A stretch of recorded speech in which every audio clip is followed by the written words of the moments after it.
அவர்கள் இந்த ஞான வித்தை வளர்த்து நீங்க வளர்த்துக் கொள்ள வேண்டிய முறைகள் இது. அதாவது ஞான வித்தை எழுத போகும்போது நீங்க அடிக்கடி அந்த துருவ நட்சத்திரத்தை எண்ணும் போது அந்த உணர்வுகள் வளர்கின்றது. இப்ப உங்க பார்வையில் சர்வ நிலையும் போகின்றது. நீங்க எண்ணி உடனே தான் கிடைக்கின்றது.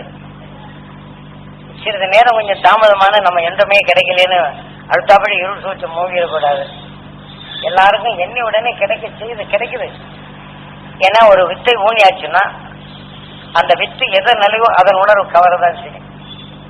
இப்ப நீங்க ஒரு திட்டியவரை நீ ஒருத்தர் ரொம்ப கோபமா பேசுறாங்க, பதிவு பண்ணிட்டீங்க. அந்த பதிவு பண்ணியாச்சுன்னா அவர் நினைச்ச உடனே நம்மளுக்கு அதே உணர்ச்சிகள் வருது. அப்ப அவர் செய்த தப்பெல்லாம் நம்ம உணர முடிகின்றது. அதே உணர்ச்சி நம்ம முன்னாடி நிக்க போகும்போது என்ன செய்யறோம், நீ சமையலுக்கு போனா அதே கார உணர்ச்சியினுடைய நிலைகள் வரும். பெண்களா இருந்தா, ஆண்களா இருந்தா அந்த காரம் உணர்ச்சோம்னா சமைச்சு விட்டு சாப்பிட்டதை நம்ம வச்சோம்னா காரம் அடிக்கும். சொல்றது கேட்டீங்களா? அப்போ நம்ம கிட்ட எல்லாமே இருக்குது. அதனால எதை வலுவா என்றமோ அந்த உணர்வு வரும். அந்த உணர்வு வரப்போகும்போது இடைமறித்து இந்த கார உணர்வு வரும். அப்ப அந்த கார உணர்வு வந்தோம்னா அந்த துணை நட்சத்திரத்தின் பேரவர்களும் மீண்டும் தொலைக்கணும். அதனால நாம் நினைக்கிறோம் வீட்டுல தூசி கூட்டம், இப்பதானே கூட்டம், மறுபடியும் தூசி வந்துகிட்டு இருக்குது, எத்தனை நேரம் தான் கூட்டுறது அப்படின்னு சொன்னா தூசியை கூட்ட முடியுமோ? அப்ப விட்டுட்டோம்னா அது வளர்ந்துருமில்ல. அதனால நம்ம உடலுக்குள்ள முந்தைய பதிவு நிலைகளும் கொஞ்சம் சோர்வடைஞ்சா போறோம். இந்த வேதனை என்ற விஷத்தன்மைகள் நமக்கு தீங்கு செய்து வேதனைப்படுத்தும் நிலைகள் நாம ஒருத்தர் கொடுத்தும் அது நன்மை செய்ய முடியாத நெருப்பு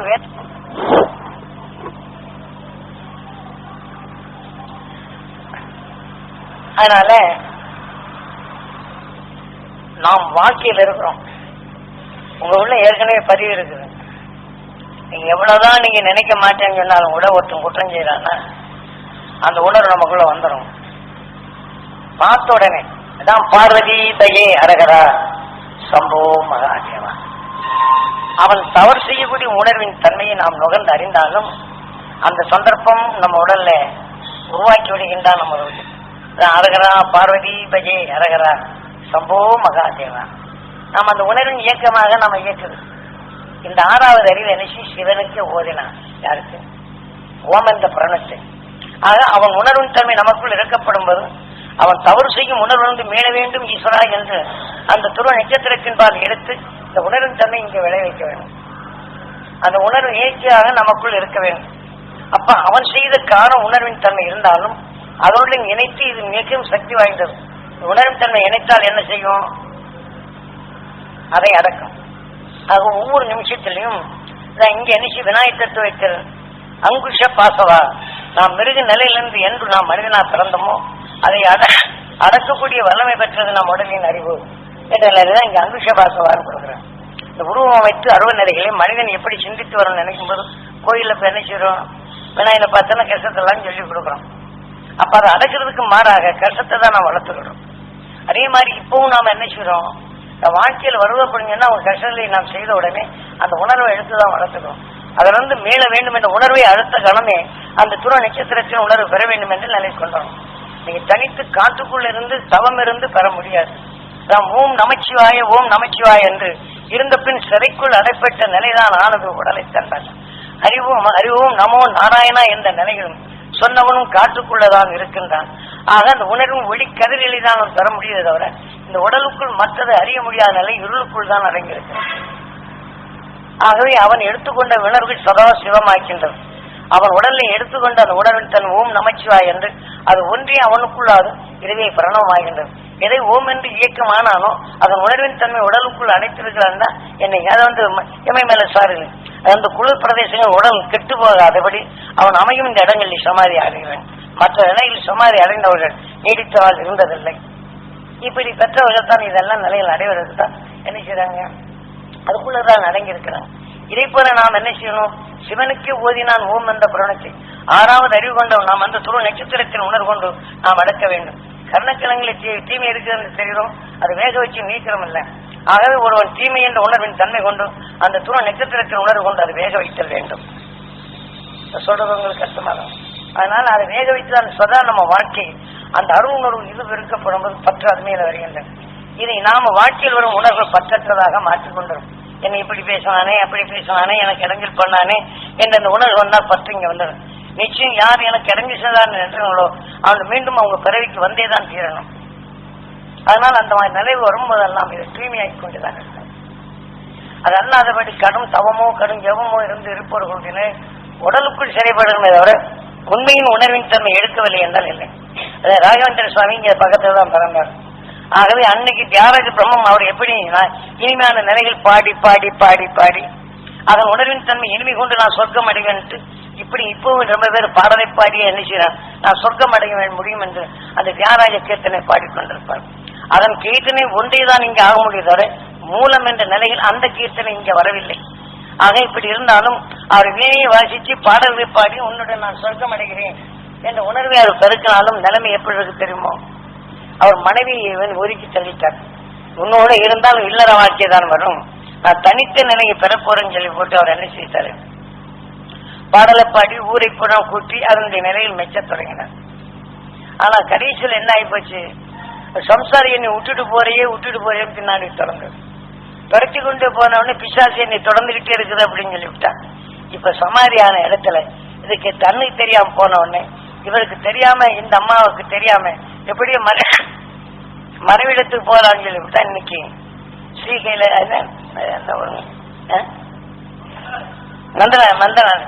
மந்தனாலயத்துல போய் அவர் போய் என்ன செய்தாருங்க, தெரியாம போயிடுச்சு. தெரியாம மறைமுக பண்ணணும் இந்த மண்ணாச்சே என்னை கைவிட்டு போறேன் அப்படின்னு கிணத்துல வந்து செத்து போச்சு. அவர் நினைவா இந்த ஆவி அவரை பின்னாடிச்சார். அங்கேயும் போன இவர் நாதங்கள் பாட முடியல. உடனே என்ன செய்வார், ஜீவசமாதி அடைகிறார். ஆனா அதே பாரு ஜீவசமாதி அடைவர் போறோம் தற்கொலைக்கு சம்பந்தானே தவிர இது தப்ப முடியாது. நீங்க அது வருகாலம் தெரியாம இருந்தது. அவரை எடுத்து சில நிலைகள் அவர் எதை ஆசைப்பட்டாரோ அந்த உணர்வின் தன்மை அவர் ஆவியின் தன்மை கிடையாது. யாரு கூட இந்த ராகவேந்திர சுவாமிகள் எங்க கும்பிடுறாங்களோ அதுல சோத்து சாமி அதை எனக்கு சாப்பாடு வேணும்னு சொன்ன மாதிரி அதே உணர்வுகள் அவருடைய மனைவி எதை நீங்கி போச்சு அந்த ஆன்மாதான் அங்க இருப்பெல்லாம் ஆசையின் தன்மை கொண்டு எனக்கு சோறு வேணும் இந்த பஜனை பாடுகளை பாடி போட்டு தலையாட்டுவாங்க. காரணம் நமக்கு இதுல மங்களூர்ல இருக்க போகும்போது அங்க ஒரு மடம் இருந்தது. அந்த மடத்துல என்ன செய்யுதுன்னு இருந்து நாங்க ராகவேந்திர சுவாமி என்ன பண்ண காட்சிகளை கொடுத்துட்டு இருக்கிறாங்க. காட்சியை காமிச்சு கொடுத்தோன்னா காட்சி ராகவேந்திர சுவாமி எப்படி எல்லாம் ஆனாரு எப்படி ஆனாருன்னு சொல்லியிருந்தேன். அப்ப அவர் பஜனை பாடணும்னு அவங்க பிராமணம் சொன்னாங்க. உடனே இன்னும் அங்க பஜனை நடந்துட்டு இருக்காரு. அப்ப அங்க காமிச்ச உடனே என்ன ஆகி போச்சு, அப்ப நான் அப்ப அந்த காட்சி இதுக்கெல்லாம் போயிட்டு வந்து தீர்த்தங்களை கொண்டு வச்சிருந்தேன். எந்தெந்த ஊருக்கு போனோம்னா அந்தந்த ஊர்ல பாட்டில் வாங்கி வந்து வச்சிருந்தேன். இதெல்லாம் வச்சு இந்த மாதிரி எடுத்துங்க அப்படின்னு சொல்லிட்டு ராகவேந்திர சுவாமி இருந்த இடத்துலயும் போய் கொஞ்சம் மண்ணை எடுத்துட்டு இருந்தேன். இதெல்லாம் கொடுத்து இந்த மாதிரி செய்யுங்க அப்படின்னு. அந்த மடத்தை அது அந்த காலத்துல அரசனுக்கு ஒரு ஜமீன்தாருக்கு கொடுத்த இடம். அது வாரிசு இல்லாதபடி இன்னைக்கு வேறொருத்தர் ஒரு அனுபவத்துல வந்துட்டு இருக்காங்க. அங்க வச்சு இந்த பிராமணருடைய ஆதிக்கத்துல இருக்கிறதுனால அதை வச்சு செய்துகிட்டு இருக்கிறாங்க. அப்ப வரப்போது வேற வழி இல்லைங்க, வருமானம் இல்லைங்க அப்படின்னாரு. என்னையா வருமானம் வேணும், ஏதோ இங்க ராகவேந்திர மடங்கள் இல்ல அதை வச்சு ஏதோ இந்த கோயிலை கட்டலாம்னு நினைக்கிறேன். எல்லாம் ஒவ்வொருத்தரும் ஒவ்வொரு கோயிலை வச்சு அவங்க சாப்பாடு நடக்கும். மங்களூர் இந்த சைடு எல்லாம் நினைச்சாங்கன்னா கோயிலை வச்சு சாப்பாடு அதுதான் அதுக்கு ஐதீகம் எல்லாம் இது பண்ணுவாங்க. அப்ப நாம என்ன செய்யுது அங்க இருந்த உடனே இந்த மாதிரி செய்யுங்க அப்படின்னு சொல்லி அப்ப ராகவேந்திரனுடைய சுவாமி காட்சிகள் கிடைக்கும். அவருடைய பாடல்கள் அவருடைய நிலைகள் எல்லாம் அங்க வச்சு காமிக்கிறாங்க. எல்லாம் பார்த்தாங்க. பார்த்த உடனே செய்யணும்னு தோன்றினாங்க. உடனே அங்க செய்யணும் அப்படின்னு சொல்லி போட்டு அந்த ஏற்பாடு கொண்டு இதெல்லாம் பண்ணி ஏற்பாடு பண்ணாங்க. இன்னைக்கு இங்க அதீதமா நடக்குதுங்க. அப்ப அந்த நேரத்துல என்ன ஆகி போச்சு, அந்த பஜனையை பாடிக்கிட்டு அதான் அந்த திறப்புற அன்னைக்கு எனக்கு சோறு போட்டாத நிலையில ஆடினாங்களே தவிர என்னை வண்டியில உட்கார வைக்கல. நடந்த நிகழ்ச்சி வண்டியில உட்கார வைக்க முடியல. அந்த ஒரு கொங்குனி பிராமணன் வந்து அந்த அல்பி சாப்பாடுல உட்காந்து நீ கொங்குனி பிராமணன் எப்படா வந்து உட்காரலாம் அப்படின்ட்டு அவனை கண்டு இலையில உட்கார்ந்து கண்டு தூக்கால் வெளியில போறான். நடந்த நிகழ்ச்சிங்க. ஏன்னா இந்த மாதிரி அந்த சாப்பாட்டுக்கு அவர் உடல் இருந்த ஆன்மா அதை எப்படி இங்க சாப்பாட்டுக்கு இந்த சாப்பாடு சொன்னாங்களோ எனக்கு சோறு வேணும்னு அந்த உணர்வு தான் முன்னாடி இருக்கு. எனக்கு இதெல்லாம் தெரியாம சொல்லலைங்க. சூட்சமத்தில் என்னென்ன உடல்ல நடக்குது எது நடக்குதுங்கிறத தெரிஞ்சுக்கிறதுக்கு தான் எல்லா இதுவும் வேணும். இப்ப என்னை மாதிரி தெரிஞ்சவங்க கூடுமானவரையிலும் குருநாதர் என்னை அலைய வச்சு எத்தனை கஷ்டப்படுத்தி இதெல்லாம் தெரிய வச்சாரு அப்படிங்கிற நீங்க சொல்லலாம். கஷ்டப்பட்டு ஏன் கஷ்டப்பட்டாங்க, என் உடலுக்கு எத்தனை தீமைகள் கஷ்டப்படுத்ததோ அந்த தீமையிலிருந்து விடுபட வேண்டும். இதே மாதிரி ஒவ்வொரு மனித உடலையும் கஷ்டங்கள் எப்படி தூண்டு வைக்கிறது சந்தர்ப்பத்தால் ஏற்படுத்துது. நான் முன்னாடி சின்ன பிள்ளைகள் தெரியாம இருக்கும்போது எத்தனையோ தவறு செய்கிறேன் உண்டு, அது பதிவாக்காமல் நினைவில்லை. ஆக வளர வளர தவறுகளை மறந்து வருகின்றேன். ஆக மறந்து வந்தாலும் உணர்வு சந்தர்ப்பம் வந்து அதை வேலை செய்யும். சின்ன பிள்ளையில கோழி விடாதான பெரிய வந்தவன் கோழி விடான டேய் நான் தட்டுறேன் பாரு அப்படின்னு போகும். இப்ப மந்திரியானாலும் சரி வந்தவன் அங்கே திட்டம் போகும்.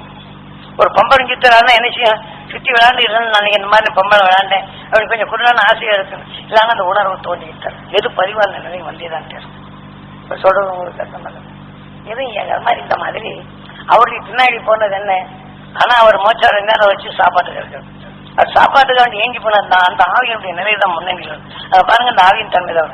அதே சமயத்தில் எனக்கு நான் முதல்ல இங்க போயிட்டு இருந்தேன், கொல்லூர்ல இருந்தேங்க. யாரு நான் கொல்லூர்ல இருக்கும்போது அவர் வர்றாரு.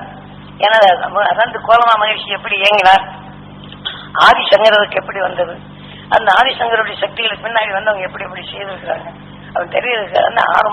அங்கிருந்து 6 வருஷமா அங்க இருந்தேன். கடும் மழையிலும் கூட தேவை. அப்ப நட்டையெல்லாம் கிடைக்குங்க, எழுதிருக்குன்னா என்ன மாதிரி தெரியல, நானும் சொல்லியிருக்கிறேன். அதனால இந்த மாதிரி சில இதுகள் அத்தனை அவசியம் பட்டணும். அத்தை கழிச்சு ரத்தம் கழிச்சு தெரியாது, போயிட்டே இருக்கும். ஆனா அந்த மாதிரி இடங்கள்ல இருக்க போகும்போது அவர் வர்றாருங்க, தள்ளி அப்படிங்கிறாரு. இந்த முன்னாடி உள்ளுக்கு வருவாங்க, அங்க ஒரு இதுல உட்காந்து அந்த அந்த என்ன வரும் அது பேரும் நம்ம ராஜேந்திர சுவாமி அடக்கம் பண்ண மந்திராலயம், அதுல இருந்து வந்தவர் என்ன சொல்லி தள்ளிதான் ஒரு வள வச்சு ஒரு உடவுக்குள்ள போகிறாரோ இந்த மாதிரி 10 மந்திரம் வந்தவன்.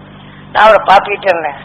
நூறு சுசகி நான் தள்ளி நான்கப்பட்டு போத்தானோ அப்படின்னு. அந்த நீ யார் பாக்குறது, நான் அதை பிடிச்சிட்டு போறேன் பாரு அப்படின்னு எட்டப்பட்டு போதும் அப்படின்னு 2 பேருக்கும் வாக்கம் வந்துருச்சு. ஏய் நூ பிசாஸ் ராகுலம். அப்புறம் அந்த விவரத்தை சொன்னாங்க. சொன்ன உடனே அந்த மட்டும் அங்க எல்லாரும் அவரை போன உடனே மந்திராலயத்துல வந்து இந்த மாதிரி சொல்றாங்க என்னன்னு எல்லாம் இருந்தாங்க.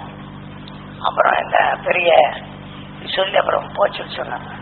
ஏன்னா எல்லா ஊருக்கு போகும்போது எல்லா சக்தியும் தான் ஞாபகம் பண்ணிட்டு போறாரு அந்த மந்திரங்களை சொல்லி இப்படின்னு சிலர் இருக்கிறாங்க. ஏன்னா அந்த மந்திராலயத்துல இன்னைக்கு மேனேஜ்மெண்ட்ல இருக்கிறாரு ஒரு அதனால ஒரு சுற்றுப்பயணம் வர்றது. இந்த மாதிரி எல்லாம் உலகில் இந்த உடல் இச்சைக்குத்தான் இருக்கிறது தவிர உடலுக்கு பின் என்ன ஒவ்வொரு கடும் தபை வகைகள் இந்த உடலுக்கு பின் பிறவியில்லா நிலை அடையத்தான் இதாங்க. அடைய மார்க்கங்கள் தான் மதங்களால் காட்டப்பட்டது. மதத்தின் அடிப்படையில அவன் காட்டும் நெறிகளைத்தான் நாம் கடைபிடிக்க முடியும் தவிர ஞானிகள் மகான்கள் கொடுத்த முறைக்கு யாரும் இது வரல. ஏன்னா நம்ம குருநாதர் இந்த உண்மையின் உணர்வை சொன்ன பிற்பாடு நாம் எப்படியும் அடுத்தபடி இந்த உண்மையை சொல்லிவிட்டோம்னா பின்னல் வரும். ஏன்னா இந்த விஞ்ஞான உலகத்தால் வரக்கூடிய பேரழிவும் மனிதன் ஆசை நிலையில் வரும்போது ஒன்றை காக்க என்று தீவிரவாதமும், மதத்துக்குள் மதம் தீவிரவாதம், இனத்துக்குள் இனம் தீவிரவாதம், வீட்டுக்குள்ளுக்கே தீவிரவாதம், தெருக்குள்ளுக்கும் தீவிரவாதம், பெரிய மாதிரி பேசிட்டு இருக்கிறாங்க. இந்த மாதிரி தீவிரவாதங்கள் இருந்து எல்லாமே அடங்க போகும்போது நல்லதை காப்பது யார், நல்லதை காக்கிறதுக்கு ஆள் இல்லை. ஆகவே இந்த உலகமே சூனியத்துக்கு போய் கொண்டிருந்த நேரத்துலதான் எப்போதும் எந்த நிலைகளும் எந்த நிலை வருகின்றதோ அப்போது அந்த மகான்கள் தோன்றுவார்கள். ஆகவே மகான்கள் தோன்றுவதனுடைய நிலைகள் நம்ம குருநாதர் கொடுத்த அந்த உணர்வு கொண்டு ஒவ்வொரு திசைகளையும் அந்த மகான்களை தோற்றுவிக்க வேண்டும். ஆக மகான்கள் தான் தோன்ற வேண்டும் என்ற உணர்வின் தன்மை கொண்டு ஒரு சமயம் நபிகள் நாயகமானார், ஒரு சமயம் அரக்க உணர்ந்து மீள வேண்டும் என்று இயேசு கிறிஸ்து அறிந்தார். நமது நாட்டில் தற்சமயத்தில் மகாத்மா காந்தி வந்தார். ஒவ்வொரு சமயத்திலும் தீமையுடைய உணர்வு வரும்போது வியாசகர் வந்தார். ஆக தீமையின் உணர்ந்து விடுபடுவதற்கு வந்து அந்த வியாசகர் அதாவது வான்மீகி வந்தார். இதே போல எத்தனையோ நிலை அதே சமயத்தில் இந்த ராமலிங்கடிகளும் தீமையின் உணர்ந்து விடுபடுவதற்காண்டு அந்த தோன்றி அந்த குறுகிய எல்லையில் தான் சென்றது. ஆக இந்த உடல் இச்சைக்குத்தான் கடைசிக்கு சென்றது. ஆக குறுகிய எல்லை இருந்து அவர் மேல முடியவில்லை. அதே மாதிரி ராமகிருஷ்ணன் பரமஹம்சரும் அதர்மங்கள் 10 மார்க்கங்கள் எத்தனை அதர்மங்கள் நடக்கின்றது அதிலிருந்து எப்பதான் மனிதன் மீள்வான் என்ற நிலையில் அவர் தொடர்ந்து கொண்டு சொல்ற நிலைகள். ஏனென்றால் இன்றைய காளி கோயிலில் நரபலிகள் வருடத்துக்கு ஒரு ஒன்று உண்டு. ஆக மொத்தம் அந்த ஒரு காலம் வரும்போது நரபலி கொடுக்கிற நரவர்களும் ஒவ்வொரு மாதத்துக்கும் ஒவ்வொரு விதமான உயிர் பலிகள் உண்டு. ஆக இதே போல செய்து கொண்டு இதனால் நிலை எப்போது மாறும் என்ற நிலைகள் அவருடைய என்ன ஏற்காலைகள் இருக்கப்படும் போதுதான் மற்ற உயிர் பலி விட்ட உணர்வுகள் அவர் உடலை சேர்க்கப்பட்டு அதன் உணர்வு கொண்டு இயக்க உணர்வாந்து அதன் உணர்வு கொண்டு தனித்து இதே போல ஒவ்வொரு உடல் இறந்தது எதனால் அப்படிங்கிற நிலையில இவர்கிட்ட அந்த ஆன்மா ஒவ்வொரு உணர்வின் தன்மை ஒவ்வொரு புதைச்ச இடங்கள்ல உட்கார்ந்து அந்த உணர்வின் இயக்கங்கள் எப்படி அந்த உடலின் இயக்கங்கள் எப்படி வந்து ராமகிருஷ்ண பரமஹம்சர் ஒவ்வொரு பக்தி கொண்டு இறந்த உடல் அந்த சமாதி எடுத்த இடத்துல உட்கார்ந்தது அறிந்தவர் அவர். ஆனா அந்த மாதிரி மகான்கள் சில சந்தர்ப்பங்கள் வந்தாலும் அவருடைய நிலைகள் இன்னைக்கு ஓடி நிலைத்திருக்குதானா அந்த மடத்திலே இன்னைக்கு பார்த்தா நான் பெரியவன் நீ பெரியவங்கிற நிலைதான் மடங்களை பற்றி எழுதப்பட்டு அதன் வழியில் சீடனா வந்த அந்த விவேகானந்தர் அவருடைய தத்துவங்களும் பூராமே தலைகீழ மாற்றப்பட்டது. ஆகவே நான் கடவுளை காட்டுகின்றாய், அவன் கடவுளை காட்ட முடியாது, உணர முடியும் என்றுதான் அன்றைக்கு ராமகிருஷ்ண பரமஹம்சர் சொன்னார். நீ கடவுளை காட்டுகிறார் என்று எல்லாரும் சொன்னார்களே, ஆக அந்த உணர்வை நான் அறிய முடிகின்றது. ஆகவே நீ அறிய முடியும், ஆனால் காண முடியாது. ஆக உள்நின்று உனக்குள் இயக்கும் உணர்வு எது நுகர்கின்றாயோ அந்த உணர்வு இயக்கமாக உடல் இயக்குகின்றது. ஆக உள்நின்று இயக்குவதே கடவுளாகின்றது. எதன் உணர்வு வலுவோ அதுவே உன் உடல் ஒன்று இயக்குகின்றது என்ற நிலையில் இதைத்தான் ஒவ்வொரு மனிதனும் எப்படி இயக்க வேண்டும் என்றும், ஆக ஒரு மனிதனை நல்லவனாக்க வேண்டும் என்றால் அவன் நல்லவன் உணர்வு நீங்க நல்லதாக வேண்டும், என்னை நல்லதாக்குகின்றது. ஆக ஒவ்வொரு மனிதன் எண்ணங்கள் ஒன்றாக இணைக்கப்படும் போது அது எந்த வகையில் ஒன்று சேர்த்து இணைகின்றது என்ற நிலை விவேகானந்தர் தெளிவாக கூறியுள்ளார். ஆகவே அவர் எடுத்துக்கொண்ட உணர்வு கடவுள் என்ற நிலையும் அவருக்கு இது எப்படி வந்தது? அவர் தாய் கருவிலே இருக்கப்பட போகும்போது அங்க கொலைகள் பல நடக்கின்றது. இப்படி வித்தியாசமான நிலையில் நடக்க போகும்போது அந்த தாய் இந்த கடவுள் இருக்கின்றதா இல்லையா, இந்த தெய்வங்கள் இருக்கின்றதா இல்லையா என்று வினாக்கள் எழுப்பி இத்தனை அதர்மங்கள் நடக்கின்றது என்று அவன் விவேகானந்தர் தான் தாய் கருவில் இருக்கப்படும் நினைத்த அந்த உணர்வுகள் தான் அங்கு வேலை செய்ய தொடங்கியது. அப்ப அது ஏங்கிய உணர்வு தாய் கருவிலே கிடைக்கின்றது. ஆனா பிறந்த பின் இதே போல அவன் பிரம்ம அதாவது அவன் ஒவ்வொரு நிமிடத்திலும் இளம் பருவத்திலே அவன் பள்ளி சென்றாலும் கூட பிரம்மத்தின் நிலையை அடக்கி ஒரு சமாதி ஆகிவிடுவான். ஆகவே அவங்க தாய் இப்படி இந்த அதர்மத்தை இருந்து ஆக வேண்டும் என்று அது சமாதி ஆனது. ஆக இந்த தீமையிலிருந்து விடுபட வேண்டும், இத்தனை கொலைகள் நடக்கின்றது பக்தி மார்க்கத்தில் இருந்தால் தன் எண்ணத்தை கொண்டது. அதே உணர்வு கருவில் இருக்கக்கூடிய குழந்தை வளர்ந்தது. அவன் பிறந்த ஒரு பாடம் சென்ற பின் அதேதான். அங்கு எத்தனை கலவரம் நடந்ததோ, எத்தனை சேட்டைகள் செய்ததோ, இதுவும் கருவில் இருக்கும்போது இருந்ததான். இளைஞ பருவத்தில் விவேகானந்தர் பல குறும்புத்தனம் பல நிலைகளை செய்வான். திடீரென்று அவன் என்ன செய்ய எதிர்பாராத சமாதி அடைவான். ஆக அதே மாதிரி இருளின் நிலைகள் மூட்டி இப்படி வந்தவன் தான். அவன் வளர வக்கீலுக்கு படிக்கின்றான். படித்துக் கொண்ட பின்னும் இதை அறிய வேண்டும் என்ற நிலையுடன் தவறு செய்வோருடைய உணர்வுகள் அதுக்கு தக்க விவாத பொறியில் அவன் படிக்கின்றான். அவரை படித்தாலும் கூட அந்த உண்மையின் உணர்வுகள் ஒருவன் அவனவனை காக்க என்னென்ன செய்கின்றான், பிறரை கொலை செய்ய என்னென்ன செய்கின்றான் என்ற உணர்வின் தன்மை அறிந்து கொண்டனால் அப்ப கடவுள் என்ற நிலையில் எங்கே இருக்கின்றான், அவன் எப்படி நம்மை இயக்கின்றான், அதை அறிய வேண்டும் என்ற உணர்வு கொண்டவன் தான் அந்த இவர் காட்டுகிறார் என்று சொன்ன உடனே ராமகிருஷ்ண பரமஹம்சரை சந்திக்கின்றார். இதெல்லாம் உண்மை. ஆக நீ சந்திக்க போகும்போதுதான் உணர முடியுமே, அதை பார்க்க முடியாதுன்னு சொன்னார். ஆனால் நமக்குள் என்னும் உணர்வு எது வலிமையோ அது கடவுளாக நின்று இயக்குங்க. இப்ப நீங்க சாந்தமா இருக்கிறீங்க, ஒருத்தன் கோபமா பேசுறான், அந்த உணர்வின் தன்மை வலிமையாகிவிட்டால் இதை அடக்கி அந்த உணர்வின் தன்மை உள் நின்று கடவுளாக இயக்குங்க. ஆக இந்த உணர்வின் தன்மை எதுவோ அந்த வலிமை அங்க தெய்வமாக இருந்து செயல்படுங்க. அந்த உணர்ச்சியில நான் இங்க இயக்கப்படுங்க. நான் இங்கே அரங்கநாதன், நான் அதான் அரங்க உடன் ஒரு அரங்கம் உயிரிழப்பட்ட பின் நாதம். அந்த உணர்ச்சியின் தன்மை நம்ம இயக்கப்படும் போது ஆண்டாள் இவ்வளவு தெளிவாக சாஸ்திரம் கொடுக்கும். ஆனால் நம்முடைய சொல்லும் செயலும் எப்படி இருக்க வேண்டும்? ஆக தீமை நிலையில் மறந்து அருணரை பெற வேண்டும் என்று இயங்கி ஒவ்வொரு நிமிஷமும் அந்த துருவ நட்சத்திரத்தின் பேரருளை நாம் பெற வேண்டும் என்று இயங்கினால் நம் உயிரிழப்பட்டு இந்த அரங்கத்தில் அந்த உணர்ச்சி நாதங்களாகி அந்த உணர்ந்த போது அந்த குணங்கள் தான் நம்மை ஆகும். அதனால்தான் ஒவ்வொரு நிமிஷமும் நமக்குள் தீமை என்ற உணர்வுகள் நம்ம எரியாமை அரங்கத்தில் அந்த நாதமானால் அந்த நாதத்தை நாம் மாற்றி அமைக்கும் சக்திகள் பெற வேண்டும். அந்த துருவ நட்சத்திரத்தை பெற வேண்டும் என்றால் உங்கள் திரும்ப திரும்ப திரும்ப திரும்ப சொல்லி இந்த உணர்வின் தன்மை பற்றி அந்த அருள் உணர்வு தான் நம்மை ஆளணுமே தவிர நாம் பார்த்த உணர்வு நம்மை ஆளக்கூடாது. ஒருத்தன் தவறு செய்தால் உணர்வு நகர்ந்தறிந்தால் அதே உணர்வு நம்மை ஆண்டக்கூடாதுங்கிறது தான் இதை ஆண்டாள் என்று நிலைகளில் தெளிவாக கூறப்பட்டது. அதனால இந்த மணி என்னாச்சுங்க, 1:15 2 சாப்பாட்டுக்கு செல்வோம். அடுத்து எத்தனை மணிக்கு வச்சுக்கலாம் எல்லாம் முதல்ல வச்சுக்கிட்டு ராத்திரிக்கு இந்த 2 மணிக்கு மேல பாக்கி தொடரும் சொல்லுவோம். நாளைக்கு காலையில் நேரத்தில் ஆரம்பிச்சிடலாம், துருவ தியானத்தில் ஆரம்பிச்சுக்கலாம். ஏன்னா இந்த இதெல்லாம் நீங்க எல்லாம் பதிவாக்கி நினைவாக்கி நாம் இயங்குறோமா, நாம் நுகர்ந்து நம்ம இயக்குகின்றவன், நாம் ஏற்கனவே பதிந்த உணர்வு நம்ம இயக்குகின்றவன். அந்த நிலையை நாம் தெரிந்து நமது பாதை பிறருடைய இருளை பார்க்க வேண்டும், அருளை நமக்குள் பெருக்குதல் வேண்டும். இப்ப சாப்பாட்டுக்கு இது பண்ணிடலாமா? அப்புறம் எப்படிங்க மணி 2 சாப்பிட்டோன்னு கொஞ்ச நேரம் ரெஸ்ட் எடுத்துக்கலாம். சாயங்காலம் 4 மணி 5 மணிக்கு ஆரம்பிச்சுக்கலாமா? ஏன்னா எதுவும் போகிற ரொம்ப பேர் முழிச்சுட்டு வந்திருக்கிறாங்க. நம்ம சொல்ல சொல்ல தூக்கமும் ஆகும். அங்கிருந்து அந்த சாமி சொல்றாருன்னு கேட்கும் ஆர்வம் இருக்கும். இருந்தாலும் தலையை ஆட்டி ஆட்டி தூங்கிட்டு சாமி என்ன சொன்னாருன்னு அது வேற இருக்கு. இதெல்லாம் பார்த்துக்குவோம். குருதேவா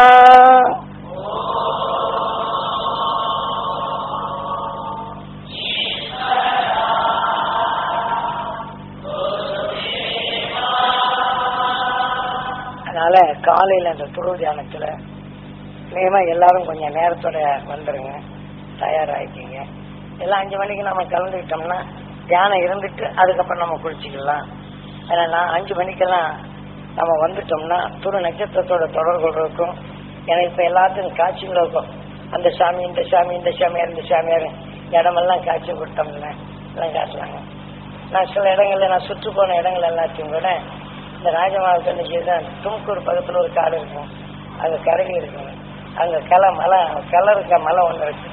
அங்கே சில சாமிகளை வச்சு கும்பிட்டதெல்லாம் நாங்க பார்த்ததை இங்க நான் காட்சிகளை சொன்ன உடனே காட்சிகள் அது தெரியும்படி சொன்னேன். நான் சுற்றிட்டு வந்த இடமெல்லாம் எனக்குள் உணர்வு எப்படி இருக்கு, இதை நீங்க நுகர்ந்தோன்னா எப்படி அறிய முடியுங்கன்னு அதை அந்த காட்சி கொடுத்தாங்க. அதுக்காக நான் தும்கூருக்கு போய் அப்புறம் இதெல்லாம் காட்சிகளை கொடுத்து அதே பிரகாரம் எஸ்எஸ்எம் நம்ப வச்சிருந்தோம். பார்த்தோன்னா என் பிள்ளையே எல்லாத்தையும் பார்த்து சொல்லிச்சு அப்படின்ட்டு. அதே மாதிரி ஐயூர் மலையில இந்த மாதிரி பழைய காலத்து குகையில் எப்படி இருந்தது, அதுக்குள்ள கல்லெல்லாம் எப்படி உடைக்க கல்வி தெரியாது. இதெல்லாம் உணர்வு எடுத்தோடனே இந்த உணர்வுகளை என்ன செய்ய கொஞ்சம் பிரார்த்தனை பண்ணி இது தெரிய வச்சு ஆக என் பிள்ளைகள் எல்லாம் தெரிஞ்சு. அதே சமயத்தில் தான் மின் கதிர்கள் அந்த இடத்துல வரப்போகும்போது எப்படிங்கிற நிலைகள்ல இந்த மின் ஒளிகள் எப்படி எப்படி வருதுன்னு இந்த முதல்ல 1ஆம் பாதம் புதுசாக போகும்போது அந்த உணர்வின் தன்மை அதாவது ஒளிவட்டங்களை சுத்த வச்சு எத்தனை வேலையும் செய்வேன் ஒன்றுக்கும் பயன்லாம் போயிடுச்சு. அதனால இதெல்லாம் மனித உடலுக்கு தான் உதவும். உங்களுக்கு அருள் உணர்வுக்குத்தான் இப்ப நான் அழைச்சி செல்வேன். கொஞ்சம் பேராவது நீங்க தயாராகிட்டேன்னா இதே கோடிக்கணக்கான மக்களை நீங்க வளர்க்க முடியும். அதனால அந்த அருள் உணர்வு கொண்டு நீங்க பெற வேணுங்கிறது தான் ஜனம். இதெல்லாம் நைவர் மலையில நான் அந்த 1வது புத்தகம் கொடுக்க போகும்போது அது சில அற்புதங்கள் எல்லாம் நினைச்சு காட்டினேன். என்ன காய்ச்சது என்ன பண்றது, அதாவது ஆசை உணர்வு வந்துடுது. நீங்க தெரிந்து விட்டா நான் தெரிந்து விட்டேன். ஆனா இதை போன்ற நிலையில எல்லாம் நாம் இருந்து விடுபடுத்தல் வேண்டும். ஏன்னா நாம குறுகிய காலமே வாழ்றோம். இந்த உடலுக்கு பின் நாம் என்னங்கிறதை சிந்திக்கணும். அந்த பேரவர்களை நமக்குள் தெரிவித்து பழகணும்.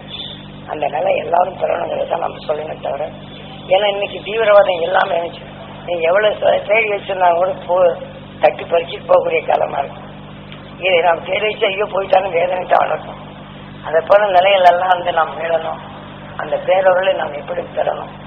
நீங்க எல்லாம் தயாராகிட்டோன்னா எனக்கு கொஞ்சம் கம்மியா இருக்குன்னு சிரமம் இல்லை வகையில் கொஞ்சம் நான் சிரமம் ஆயிடுச்சுக்கிறேன். அந்த சிரமத்திலிருந்து மீள்றதுக்கு நீங்க ஒவ்வொருத்தரும் உங்க பார்வை சர்வ பிணிகளும் போகும். உங்க பேச்சு மூச்சும் பிறகு நல்ல வழிகாட்டி அமையணும். அகர்ந்து அவங்க குடும்பங்களுடைய சிக்கலை நீக்கக்கூடிய சக்தியா இருக்கும். ஆனா அவங்களால முடியலைங்கிறது அதே சமயத்தை தியானம் எடுத்தோம் இல்லையா, பார்வை இதே மாதிரி எல்லா வகையிலும் நம்ம வழிகாட்டி அமையணும். அந்த நிலைதான் நாம் பெறணும். இதுல நாம் பெருசு நீ பெருசுங்கிற நிலை எல்லாமே எல்லாரையும் பெரியவளாக்க வேணும் உணர்க்கணும். நாமே அது பெரியவளாகணும். எல்லாரும் உயர வேணும் என்று என்ன வைக்கலாம், நாமளே உயரணும். அது இதுல சிறு குறைகள் கூட வராதபடி நம்ம குரு காட்டி அறுவலை நீங்க வர வேண்டாம். அதுதான் இப்ப நம்ம செய்யுது. இப்ப இதே போல நான் பல வேலைகளை செய்தேன்னா நிறைய கடைசியில் நாம் இந்த ஞானத்தையே பேச முடியாது. அதனால இப்போ நான் நினைச்சேன், நான் தனிப்பட்ட முறையில கையில புஸ்தகம் எழுதலாம்னு இருக்கிறேன். முதல்ல இந்த இது போகரும் முருகனும் ஒன்றும் அகசியரும் விநாயகரம் பற்றி ஒன்று எழுதினேன். உயிரிய கடவுள் என்ற எண்ணெய் ஒரு 4-5 புத்தகம் தான் என் கைப்பட எழுத முடிஞ்சது. அதனால பாக்கி இந்த உணர்வுகளை நான் எழுதணும்னு ரொம்ப ஆசைப்படுறேன். இப்போ இந்த ஒரு சுற்றுப்பயணம் வந்த உடனே ஒரு 6 மாசமாவது என்னை விட்டுருங்க. அதே மாதிரி சில நிலைகள் அந்த புத்தகங்கள் கைப்பட ஒன்று எழுதணும்னு விரும்புகிறேன். ஏன்னா அதுக்காக மேல மாடிகளையும் தயார் பண்ணி வச்சிட்டேன். அதனால இதை நான் எழுதணும், என் கைப்படையே எழுதணும், பின்னாடி கொஞ்சம் நல்லா இருக்கும் அப்படின்ட்டு இப்போ நான் கேசட்ல கொடுக்குறேன். இருந்தாலும் சரியான முறையில் எழுத முடியல. பையனாதான் எழுத சொல்றேன். இருந்தாலும் நீங்கள் இப்ப கொடுக்குற கேசட்டெல்லாம் நீங்க ஒவ்வொருத்தரும் எழுத முயற்சிங்க. உணர்வின் ஞானம் வளர்க்கும்.